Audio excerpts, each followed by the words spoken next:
Assalamualaikum warahmatullahi wabarakatuh. Sampurasun. Perkenalkan, saya Tira Tania dengan NIM 221011902, kelas 4D dari Prodi Pendidikan Ekonomi, semester 4, STKIP Pangeran Dharma Kusuma Indramayu.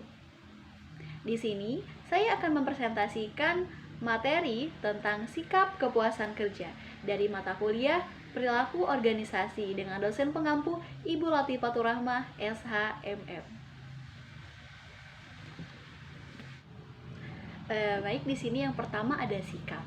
Nah, sikap pada dasarnya itu merupakan suatu prinsip yang ada di dalam setiap diri individu, berdasarkan atas tingkat kepribadian, keyakinan, dan juga perasaan yang menyangkut suatu ide, gagasan, situasi, ataupun lingkungan yang sedang dihadapi oleh seseorang.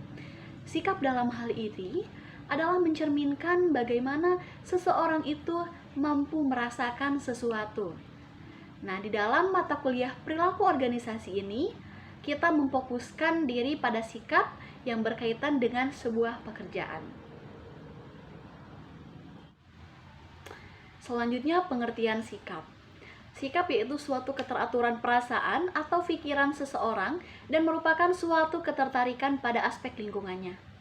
Sikap ini bisa tercermin dari suatu perilaku seseorang dalam menghadapi situasi lingkungan yang terkait dalam kepentingannya. Nah, selanjutnya ada faktor pembentukan sikap. Sikap seseorang itu terbentuk melalui proses sosial yang terjadi selama hidupnya. Setiap individu mempunyai atau mendapatkan informasi dan juga pengalamannya sendiri. Faktor yang mempengaruhi pembentukan sikap yaitu ada faktor internal dan juga faktor eksternal. Untuk faktor internal berupa pengalaman pribadi dan juga keadaan emosional, di mana pengalaman terhadap suatu objek yang memberikan kesan menyenangkan atau baik itu akan membentuk sikap yang positif. Sedangkan pengalaman yang kurang menyenangkan akan membentuk sikap yang negatif. Sedangkan faktor emosional lebih pada kondisi secara psikologis seseorang individu, yaitu perasaan tertarik, senang, dan juga perasaan membutuhkan akan membentuk sikap positif. Sedangkan perasaan benci, acuh, dan tidak percaya diri itu akan membentuk sikap yang negatif. Sedangkan faktor eksternal itu mencakup dua pokok. Yang pertama, interaksi kelompok dan juga komunikasi. Di sini untuk interaksi kelompok, pada saat individu itu berada di dalam suatu kelompok, masing-masing individu itu dalam kelompok tersebut mempunyai karakteristik yang berbeda tentunya ya. Setiap individu itu mempunyai karakteristik yang berbeda. Nah, berbagai perbedaan tersebut memberikan informasi atau keteladanan yang diikuti sehingga membentuk suatu sikap. Sedangkan di dalam komunikasi, melalui komunikasi akan memberikan informasi. Nah, informasi ini dapat memberikan sugesti atau motivasi dan kepercayaan informasi yang cenderung diarahkan negatif yang membentuk sikap negatif. Sedangkan informasi yang memotivasi dan menyenangkan akan menimbulkan perubahan atau pembentukan sikap yang positif. Selanjutnya ada macam-macam sikap. Di sini macam-macam sikap ada 3. Yang pertama ada kepuasan kerja, partisipasi kerja, dan komitmen organisasi. Kita bahas yang pertama dulu, kepuasan kerja. Di sini kepuasan kerja yaitu suatu sikap seseorang dalam menentukan kepuasan terhadap pekerjaan yang sedang mereka lakukan.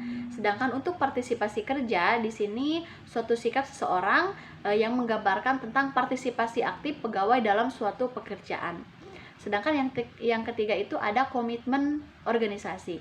Nah, di dalam setiap pekerjaan tentu mempunyai komitmen organisasi. Di sini komitmen organisasi yaitu sikap di mana seseorang yang menunjukkan perlibatan diri pegawai dalam suatu organisasi dengan tujuan dan keinginan untuk menjaga keanggotaannya dalam meraih tujuan organisasi tersebut.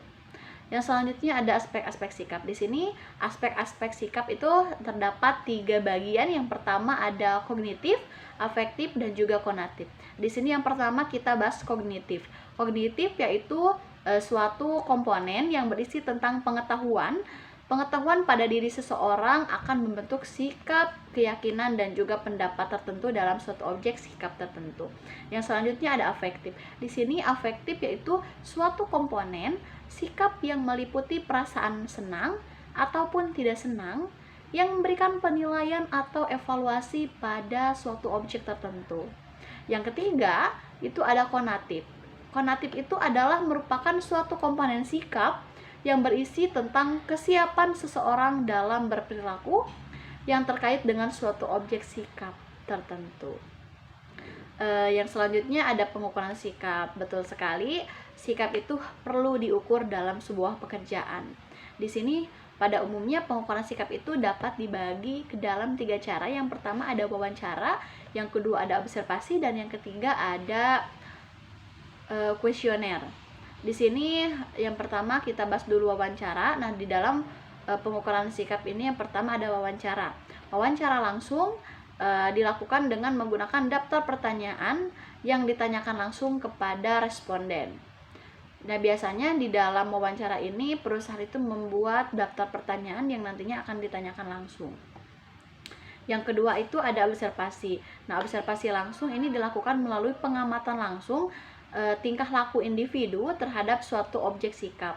Nah, secara umum metode ini sulit dilakukan karena memang metode ini langsung mengamati objek sehingga objek tersebut mungkin merasa tidak nyaman karena diamati langsung. Yang selanjutnya, yang ketiga itu ada kuesioner. Nah, dalam pengukuran sikap, kuesioner sikap itu digunakan dengan mengukur nilai tertentu dalam objek sikap di setiap pertanyaan. Di sini setiap responden biasanya mengisi langsung tingkat kesetujuan atau ketidaksetujuan terhadap pernyataan yang diberikan atau pertanyaan yang dibuat. Selanjutnya ada fungsi sikap. Di sini ada 4 fungsi sikap. Yang pertama ada fungsi utilitarian, yaitu jika seseorang menyatakan sikapnya terhadap suatu objek karena ingin memperoleh manfaat atau menghindari resiko tertentu. Sedangkan yang kedua itu ada fungsi untuk mempertahankan ego, yaitu untuk melindungi seseorang atau citra diri seseorang dari keraguan yang muncul dari dalam dirinya atau faktor yang berupa ancaman bagi dirinya. Nah, sikap ini akan meningkatkan kepercayaan diri dalam mengatasi ancaman dari luar. Yang ketiga itu ada fungsi ekspresi, di mana fungsi ini berfungsi untuk menilai gaya hidup dan identitas sosial diri seseorang. Yang keempat itu ada fungsi pengetahuan. Sebagai salah satu karakter seseorang yang penting, ia selalu ingin tahu banyak hal, merupakan kebutuhan seseorang. Pengetahuan yang baik tentang sesuatu hal akan mendorong seseorang untuk menyukai sesuatu. Betul sekali, fungsi pengetahuan ini tentu dimiliki oleh setiap diri individu dalam menentukan sikapnya. Yang selanjutnya ada kepuasan kerja. Seseorang bekerja karena ada tujuan yang hendak dicapai. Tentu kita bekerja itu karena ada tujuan yang hendak kita capai. Nah, kita itu bekerja melakukan aktivitas kerja dengan sungguh-sungguh, yaitu akan membawa pada keadaan yang lebih baik, memberikan status serta mencapai kondisi yang lebih memuaskan, sehingga seseorang dalam pekerjaannya itu merupakan bagian penting kehidupan manusia yang dapat memberikan kepuasan kerja dan juga mempengaruhi kepuasan hidupnya. Selanjutnya ada pengertian kepuasan kerja, yaitu seberapa banyak seseorang menyukai pekerjaan dalam suatu perusahaan dan juga merupakan tanggapan dari berbagai macam sikap atau attitude yang dimiliki oleh pegawai. Selanjutnya ada teori-teori kepuasan kerja. Yang pertama ada Overnight Process Theory. Ini dikemukakan oleh Landy pada tahun 1978. Beliau menekankan pada upaya seseorang dalam mempertahankan keseimbangan emosional dirinya. Nah, kepuasan maupun ketidakpuasan seseorang merupakan masalah emosional. Nah, rasa kepuasan seseorang ditentukan oleh sejauh mana penghayatan emosional terhadap situasi yang dihadapi. Yang kedua ada Dispersi Teori. yang dikemukakan oleh Porter pada tahun 1961. Beliau menjelaskan bahwa kepuasan kerja itu adalah selisih dari sesuatu yang seharusnya ada atau harapan dengan sesuatu yang sesungguhnya ada atau fakta nyata. Selanjutnya ada equity theory yang dikemukakan oleh Adams pada tahun 1963. Adam ini mengemukakan atau menjelaskan bahwa individu akan merasa puas terhadap aspek-aspek khusus dari pekerjaannya mereka.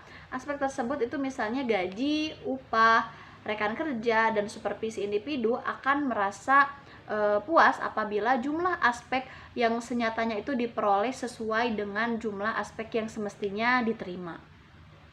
Yang selanjutnya ada two factor teori yang dikemukakan oleh Herzberg pada tahun 1959. Di sini ada dua faktor. Yang pertama ada faktor Huygens atau faktor ekstrinsik yang menyebabkan rasa tidak puas andai kata faktor tersebut itu tidak ada. Namun bila faktor tersebut itu ada, maka akan menyebabkan kepuasan dan menimbulkan motivasi. Faktor yang dimaksud itu adalah kebijaksanaan perusahaan, supervisi, kondisi kerja, dan lain sebagainya.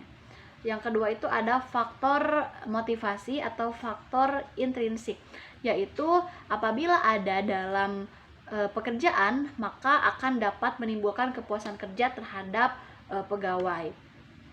Namun bila faktor tersebut tidak ada, maka tidak menimbulkan ketidakpuasan yang berlebihan.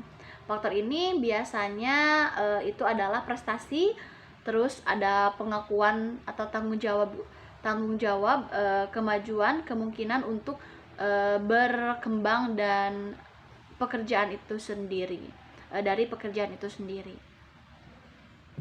Selanjutnya ada faktor kepuasan kerja. Yang pertama ada faktor intrinsik. Di sini faktor intrinsik yang pertama menunjukkan bahwa penghargaan yang berasal dari dalam individu dan didasarkan pada saat melakukan pekerjaan. Kepuasan ini mencerminkan tugas pekerjaan itu sendiri dan bagaimana orang-orang merasakan pekerjaan yang dilakukan atau meliputi proses kerja itu sendiri. Nah, membagi kepuasan kerja intrinsik meliputi responsibilitas, tanggung jawab yang dimiliki, recognition atau pengakuan atas pekerjaan, sedangkan authority itu wewenang yang dimiliki dalam melakukan pekerjaan, dan achievement itu prestasi yang dicapai selama bekerja. Yang selanjutnya ada faktor ekstrinsik. Di sini untuk faktor ekstrinsik memperhatikan aspek-aspek kerja yang berhubungan dengan ruang lingkup pekerjaan, tetapi tidak termasuk ke dalam proses kerja itu sendiri, seperti kepuasan terhadap gaji, kepuasan terhadap pengawasan, dan lain sebagainya.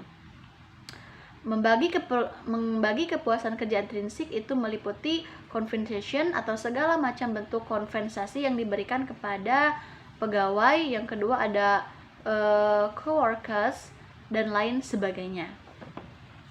Selanjutnya ada faktor timbulnya kepuasan kerja. Di sini ada yang pertama pemenuhan kebutuhan.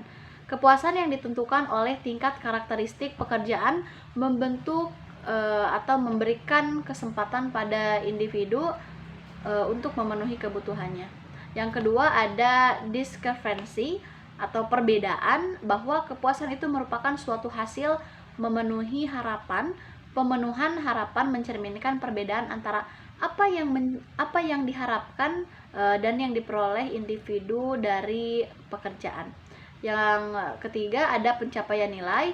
Di sini kepuasan merupakan hasil dari persepsi pekerjaan yang memberikan pemenuhan nilai kerja individu yang penting. Yang keempat ada keadilan, dan yang kelima ada komponen genetik. Di sini pengukuran kepuasan kerja. Tadi ada pengukuran sikap. Sekarang kita membahas tentang pengukuran kepuasan kerja. Di sini mengukur sikap seseorang itu adalah dengan mencoba untuk menempatkan posisi orang tersebut dalam suatu kontinum afektif yang berkisar dari sangat positif hingga sangat negatif pada suatu objek sikap seseorang. Beberapa cara pengukuran kepuasan kerja. Yang pertama itu ada job description index atau indeks deskripsi jabatan.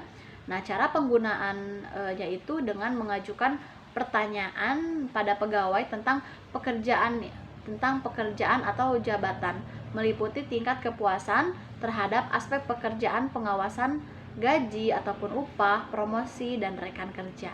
Sedangkan yang kedua ini ada Minnesota Satisfaction Questionnaire. Di sini ada kuesioner kepuasan kerja Minnesota.